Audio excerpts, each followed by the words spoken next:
I kept dreaming of a woman tied up, trembling in a basement. She called me by my mother's name. I thought it was just a recurring nightmare, until the day I had the foundation dug for a swimming pool and discovered a secret room, exactly like the one in my dream. I saw her face before I ever met her in a dream. I used to think I was just sleepwalking. I was wrong. So wrong that now, I can't sleep without seeing those eyes sunken, lifeless, and still, watching me. My name is Greene Hollow, 29 years old, an interior designer living in Santa Clarita, California. A peaceful town, golden sunlight shining over red-tiled roofs, and a place I thought would be the start of a quiet life after divorce. I bought this house 8 months ago, old home built in 1962, in craftsman style. It sits on the edge of town, next to a pine forest, no neighbor on the left, and a fairly large backyard. It gave a sense of stillness, just what I wanted. But something about it was too still, so much that it sent chills down my spine. The very first night I moved in, I dreamed of a woman. Not clear, but very specific. She stood in a small room, no windows, walls stained and damp, ceiling so low she nearly had to bend her head. Her wrists were chained to an old iron pipe with rusty links. Long, tangled hair covered most of her face, and I swear to God I could hear her whisper, "Don't let them bury me again." I jolted awake, soaked in sweat. The clock read 3:33 a.m. I looked around the room, just white walls and the furniture I had just moved in. Everything was normal. But the dream came back. The next night, and the one after. Then every time I closed my eyes. I'm adopted. My adoptive parents are good people, kind, loving, truly cared for me. But growing up, I always felt something was missing. Not material, but roots. I never knew who my birth parents were, and strangely, I always had a feeling since childhood that someone was waiting for me, somewhere in the shadows. When I was 17, I tried looking up my birth records, but found nothing except a modified birth certificate. They said my mother died after giving birth, and the father was unknown. I buried it all, until I started dreaming of that woman. I divorced a year ago. The marriage didn't fall apart because of a third party, but because my husband Grant couldn't handle the nightly panic attacks. He said I was living in a world he couldn't enter. I chose to leave the city, leave the fast-paced life to find peace again. This house appeared at the moment I needed it most. It was old, needed a lot of fixing, but I felt a strange pull to buy it. The longer I lived in it, the clearer the dreams became. I started seeing specific details. A small wooden table nailed together by hand, a torn red pillow in the corner, and a faint bloodstain next to the chain. No, this couldn't be just imagination. One night, after dreaming of the woman for the 9th time, I decided to draw the room. I used A3 paper, a pencil, and sketched every detail I could remember. When I finished, I stood staring at the drawing. My heart stopped. I realized the doorway in the drawing lined up perfectly with the direction of my backyard. I took the sketch and went outside. In the dim moonlight, I stood on the patch of dry grass where I planned to build the pool. A cold breeze brushed the back of my neck as if someone was standing behind me, breathing softly. I turned around, no one, but inside, I knew. Whatever it was beneath me. Goodbye, peace. The next morning, I invited a surveying crew to check the soil under the pretense of preparing for pool construction. When the machine dug deeper than 2 meters, the excavator hit a thin layer of concrete. The engineer said it was an old foundation, maybe there used to be something here. I told them to keep drilling. Each thump of the drill made my heart pound. When the concrete finally broke, a dark hollow appeared. An underground room. No stairs, no entrance, no windows. The engineer stepped back. I stood there, staring into the void. Below, the air was thick with mildew, rusted metal, and human bones, a full skeleton. Police arrived shortly after. I was asked to leave the site while they set up barriers and began excavation. But as I was leaving, I saw through a gap in the mesh fencing a faded, torn photo lying on the ground, and the woman in the picture was the one I had dreamed about. My back went cold. My heart felt like it dropped into a void. I had never met her, never knew who she was. So why did I know that face? And what kept me awake that night was the writing on the back of the photo. Lillian Holloway, 1974. Holloway me last name. Lillian Holloway, 1974. I repeated that name in my head hundreds of times. As if by saying it enough, it would dissolve into the air and answer the question I didn't know how to ask. Who was she? And why was she under my house? After the police finished collecting evidence, I was allowed to return to the site, now a bare, haunting pit. The musty scent and rusted metal still lingered, even though they had covered it with tarps. They found some cloth fragments, remnants of a blue floral dress matching the outfit I had seen in the dream. I didn't tell them about the dream. How could I? Who would believe me? I just said I noticed something odd in the backyard, that's all. Sheriff Massonin, older man with graying hair and evasive eyes, told me, "The body's badly decomposed, but we estimate she died about 50 years ago. We're contacting the archives now. Do you know her?" I shook my head. But deep down, I knew that face, as if she were a part of my memory. Not an image, but a feeling. The feeling of being locked away, forgotten, buried. And it wasn't fear. It was pain. I couldn't sit still. The next day, I went to the town library. The librarian Meredith looked at me strangely when I asked about Lillian Holloway. She typed for a long time, then shook her head. "There's no one named Lillian Holloway in the town records from 1960, 1980. That couldn't be." I asked to search death and missing person reports. This time, Meredith hesitated. She looked at me, then around, then lowered her voice. "You're not a reporter, are you?" I just shook my head. After a few minutes, she brought me an old file box labeled Missing, Unresolved, Private Cases, 1970s. I opened it, and I found an old newspaper dated June 16, 1974, with a small headline. "Mysterious woman vanishes. Holloway family offers no comment." The article was only a few lines. No photo, no address, no description. Just a name, Lillian Holloway, 27 years old. I felt my heart sting. 27, she was young. And then, just disappeared. I started digging into Holloway family records in the Santa Clarita area. There were many Holloways. Last name wasn't rare, but only one family was mentioned during the 1970s, Nathaniel Holloway, once one of the town's major real estate developers. And he was Lillian's older brother. I found another old article published in 1976 about Nathaniel Holloway transferring all his land in the northern part of town, including the property I now live on. My heart pounded. I was living on Holloway family land, and directly beneath it was the body of Lillian Holloway, his sister. No one knew why she disappeared. No one ever found her. And no one in the family ever spoke up. I left the library feeling like I'd been struck. My mind spun. But the strongest feeling was rage that didn't even feel like mine, but poured out like repressed memory pressing against my chest. I returned home and searched through the old belongings of the previous owner for more clues. While cleaning the attic, I found a wooden chest with a rusted lock, so rusted that a gentle tug popped it open. Inside were old papers, receipts, black and white photos, and a letter. No addressee, just signed, Lillian.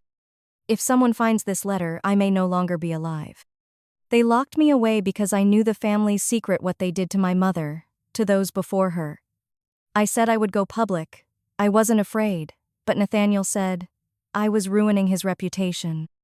I didn't think he'd go that far. "But if I disappear, please tell my daughter I love her. And I never wanted to leave her." I froze. Daughter? She had a child? I shivered. My hands trembled. Maybe I was going too far. But then a thought struck me. I was adopted. I never knew who my birth mother was. It couldn't be. But it absolutely could. That night, I received an anonymous phone call. A man's voice, old gravelly. Stop this, girl. Some things are buried for a reason. I asked, Who are you? No answer. Just a sigh. Then the line went dead. I called back, number didn't exist. A chill ran down my spine. The next morning, I decided to visit the nursing home I'd found in the records. The one where Margaret Holloway, Nathaniel's wife, now lived. She was over 90. I didn't say who I was, just posed as someone writing about town history. Margaret sat in a wheelchair, her eyes clouded, but when I asked, "Do you remember Lillian?" she looked up, and her eyes, for the first time during the whole conversation, turned sharp as blades. She should never have been born. That foolish girl thought she could destroy everything over something so trivial. But family is not something you soil. No one can. I said nothing more. I left my heart pounding out of rhythm. That night, I had another dream. This time, it wasn't the room. It was a young woman, dark, wavy hair, floral dress holding a newborn. The baby wasn't crying, just looking up, and I saw my own face in its eyes. Lillian whispered, "You're still alive. Don't let them bury me again." I woke up, my pillow soaked in tears. At that moment I knew, even without a DNA test, even without evidence, I knew. She was my mother, and someone had killed her, buried her right under my home, and this whole town had chosen silence. The truth doesn't die, it just waits for someone brave enough to dig it out. I wrote that on my bathroom mirror that morning as I decided I would dig to the end.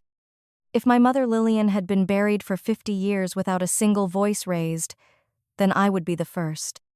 The nightmare was no longer about a woman trapped. Now, they were scattered dreams, an angry man shouting in a dark room, a scream stifled by the sound of a steel door locking shut, and someone's hand bloody trembling as it tapped on a wall. Every time I woke up, my cheeks were soaked. I no longer doubted. My body remembered. My blood was telling the story. My mother didn't disappear. She was murdered. And everyone in this town they knew. I returned to the nursing home that afternoon. Margaret Holloway, Nathaniel's wife, no longer spoke. But I brought something, a photo of Lillian. I found that photo tucked inside an old book from the chest. A black and white photo, Lillian standing beside a mantel, dark-haired, not Nathaniel. But his eyes, they looked so much like mine it made me shiver. I showed the photo to the nurse caring for Margaret. "Do you know who this is?" I asked. The nurse studied it, frowning. "I think that's Michael Greene, former mayor, Judge Greene's father." I went numb. Michael Greene, of the most powerful men in this town during the 70s. He died of a stroke in 2001. But his son Jared Greene, now the district judge, the same man who handled numerous criminal land cases, including properties formerly owned by the Holloways. I tracked down the last person alive who might have known Lillian, Gloria Simonsher, former best friend, according to a note I'd found in a small notebook. Gloria lived in the hills outside town, in an old wooden cabin that smelled of dried mint and dusty books. She was nearly 80, but her memory was still sharp. When I asked about Lillian, she was silent for a long time. Then she simply said, "She could have had a beautiful life, if only she hadn't loved the wrong man." I showed her the photo. She nodded. Michael Greene. Her father forbade it. His wife threatened suicide. Both families wanted to end everything. But Lillian was already pregnant, and she refused to get rid of the baby. I could barely breathe. Lillian said she would raise the child alone. But then, a few weeks later, she disappeared. No one ever heard from her again. My mother said, "Don't say a word unless you want trouble." Do you understand, Nina? In this town, power can bury both people and memories. That night, I received an anonymous email. The address was a string of random characters. Subject, "Stop digging, or you'll be buried too." There was no message, just a photo attachment, me standing in front of the nursing home talking to Gloria, sitting in the library reading records. My fists clenched so tight, I bled. They were watching me. They were afraid of me. And that proved one thing. I was on the right path. I filed a request to extract a DNA sample from Lillian's remains, under the claim of familial relation. It took 2 weeks to process. While I waited, I kept investigating. I found a certified copy of my birth certificate. Mother: unknown. Father: unknown. But there, in faded blue ink on the margin, infant, custody handed to the Orphan Foundation. Case sealed by court order, signed by J. Greene. I vomited on the spot. Judge Jared Greene, son of Michael Greene, was the one who signed the order to hide my identity from the official record. I didn't need to wait for the DNA results anymore. I knew. The day I got the results from the coroner's office, I felt numb. But the first words that jumped out at me were, "Match found, 99.97% maternal DNA compatibility." I screamed in my empty kitchen, crying like a child. "I'm here, Mom. They didn't erase you. No one can bury you again." A few days later, I sent a letter to the local newspaper, requesting to publish the story under the headline, "Daughter finds her mother after 50 years buried alive." No one responded. The next morning, my car window was smashed. A warning note was shoved into the wiper. "You want to be the next one to disappear?" I brought the photos, the letter, the DNA results, and all my files to someone I never thought I'd ask. Emily Ford, an investigative journalist in LA, who had once exposed corruption in the local government. Emily stared at me, unblinking, for 10 minutes as I told her. Then she said, her voice trembling, "Nina, this is a nuclear bomb. If what you're saying is true, your town was built on a graveyard of crimes." I only said, "Not the town. My family, my father, and the people who killed my mother to keep themselves clean." In my hand was the photo, Lillian holding a newborn, her face soaked in tears but her eyes burning. Beside her was Michael Greene, his hand on her shoulder, but his gaze looking away as if he never truly accepted her. I buried that photo under the oak tree in the backyard where my mother's body was found along with a promise. "Mom, this time I'll finish what you couldn't." That night, I dreamed of her no longer trapped. She stood in the early light, hair blowing in the wind, and whispered, "The truth will protect you. Don't be afraid."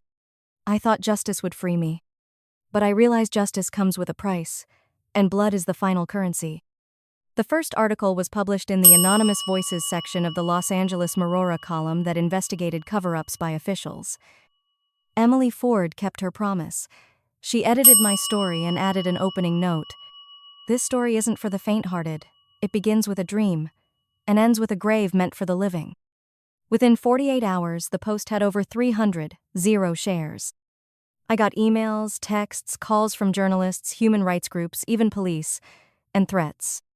"You think I don't know who you are, Nina Greene? Or should I say, Nina Bastard?" They knew. I was Michael Greene's bastard child. They couldn't let me live to drag his legacy into the grave.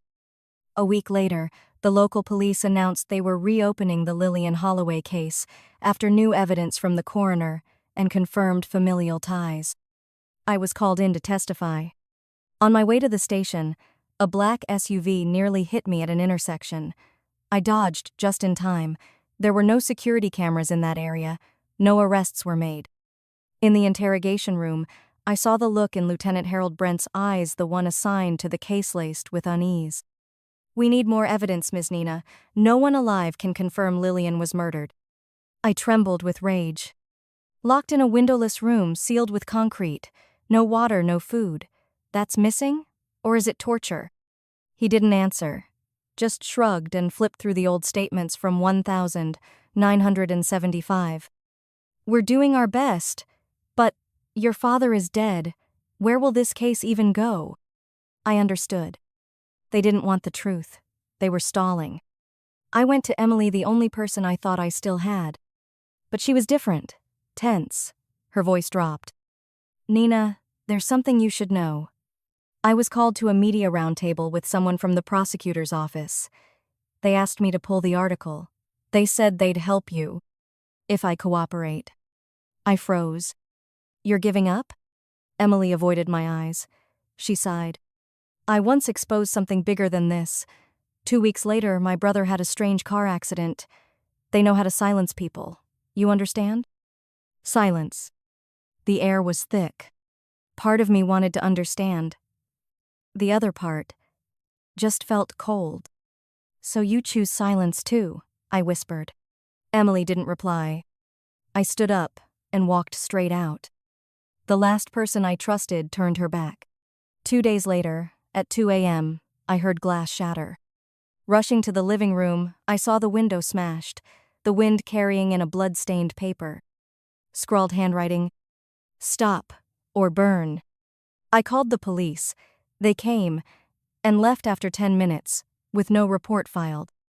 I felt the house was being watched. I didn't dare sleep.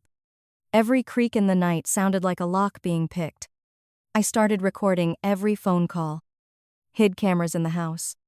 Sent copies of all the documents to 3 friends in other states, with a note, "If I disappear, take this to the international press." I started investigating every missing person case in this town over the past 50 years.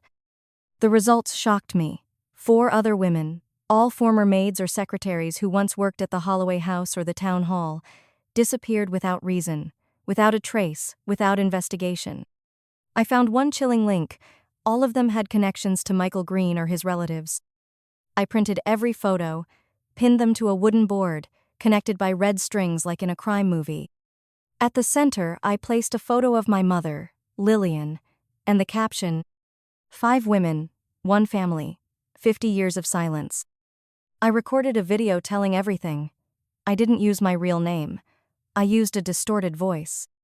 I uploaded it to Reddit, YouTube, TikTok, sent it to NGOs, and set it to auto-distribute if my account didn't log in within 48 hours. I had nothing left to lose. Only the truth. The video got over 2 million views in 3 days. A group of independent journalists reached out to me. One woman named Carmen Ortega, who had investigated missing persons cases in South Texas, offered her help. Carmen was a warrior. She brought files, underground maps, connections to a regretful former cop who had worked for the Greene office. They had evidence, and a witness who once saw Lillian being taken away in Nathaniel Holloway's car the night she disappeared. One final piece clicked into place. Nathaniel Holloway had handled Lillian under Michael Greene's orders. The concrete room where I found my mother, it was once the old discipline room, reinforced to imprison the living. That night, I got a call from Emily. Her voice was shaking. "Nina, I was wrong. I thought they'd leave me alone. But I just found a camera in my house. My phone's tapped. You need to leave. They know what you're about to do." I tried to reply, then heard glass shattering again. Not a window. The back door. Someone was inside. I didn't hang up.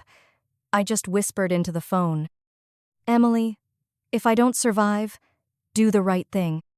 I grabbed the kitchen knife. My heart pounded like a war drum. I stepped slowly into the hallway. Heavy footsteps. A large shadow. The man wore a cloth mask, but I recognized the voice when he shouted, "You should have known, Nina. Your mother deserved to die. She didn't know how to keep her mouth shut." I lunged, stabbed his shoulder. He fell, but before I could run, he kicked me hard in the chest. I tumbled down the stairs. Everything went dark for a few seconds. When I came to, he was gone. On the wall, written in his own blood, "You'll be number 6. I was taken to the hospital. 3 broken ribs. Mild concussion. Emily came, sat by my side all night. I sent everything to the FBI. I don't trust local law enforcement anymore," she said. Carmen called too. "They're opening a federal investigation. But Nina, you might need to leave town, at least for now." I was silent. "No," I said, "I'm staying. Because my mother couldn't run. And I am the last voice she has." I survived. But I knew the real war hadn't even started. Because someone on the inside, someone closest to the Greene family, was about to show their true face. And I would have to face my own blood.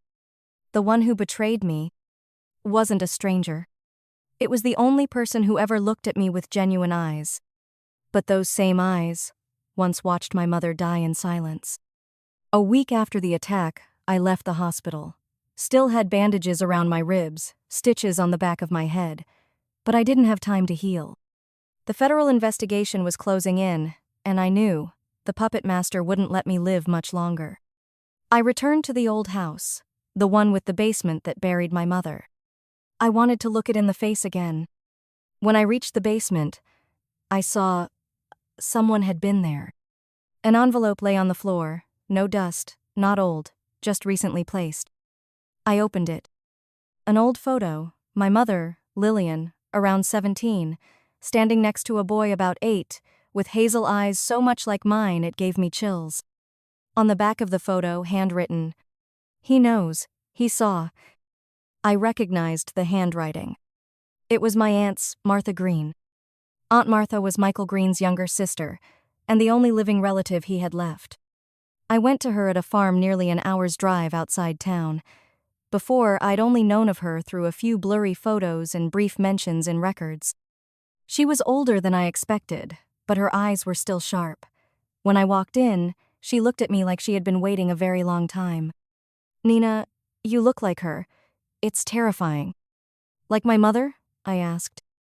"No, like your father, back when he still had a heart."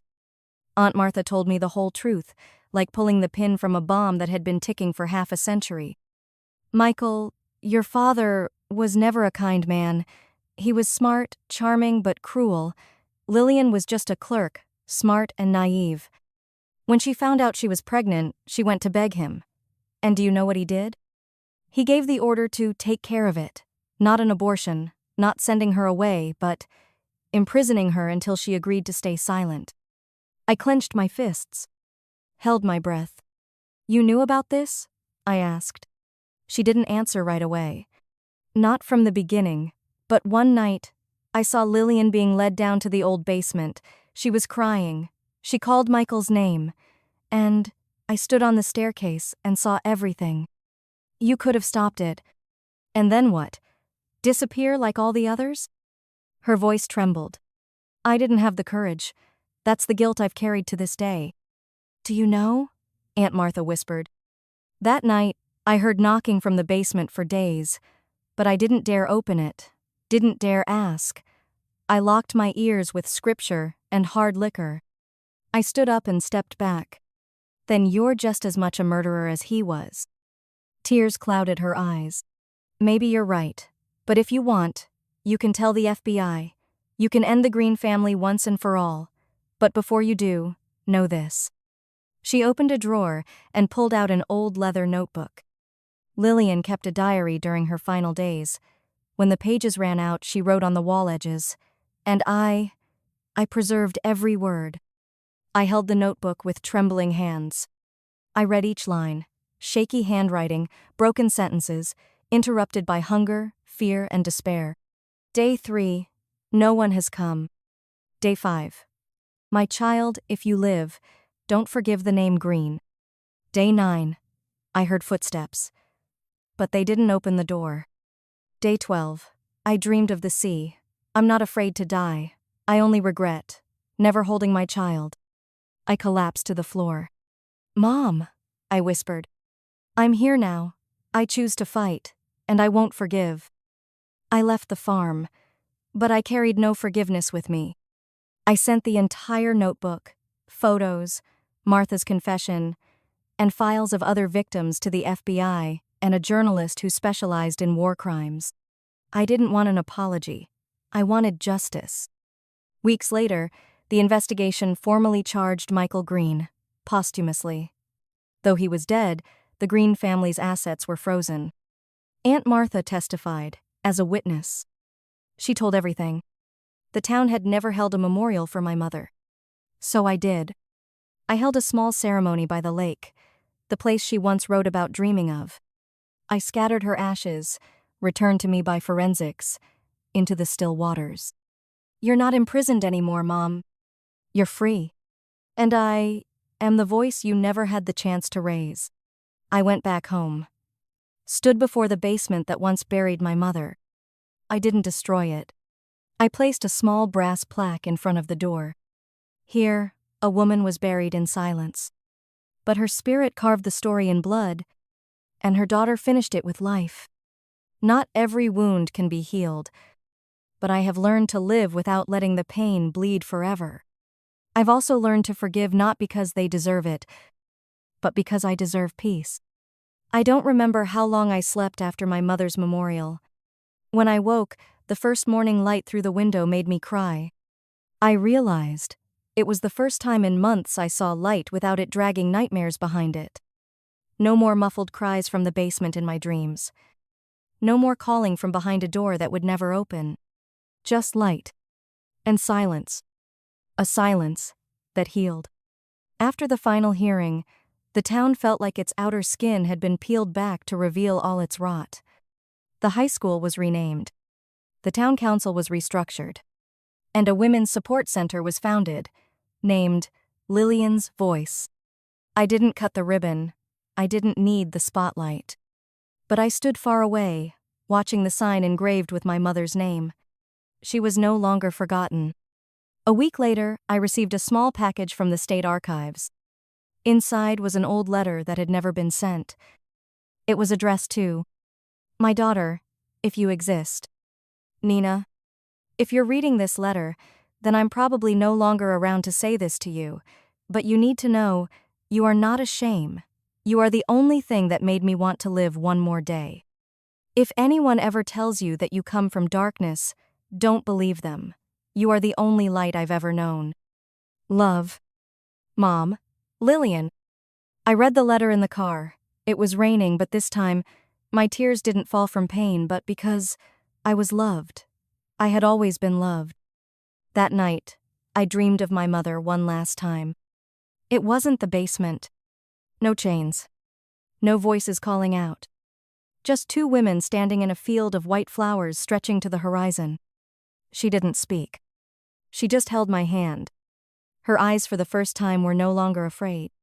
And I woke up with the feeling she was gone. Truly gone. And this time, she had gone somewhere peaceful. I decided to sell the house. Not because I was afraid, but because I no longer needed to keep a place that imprisoned the past.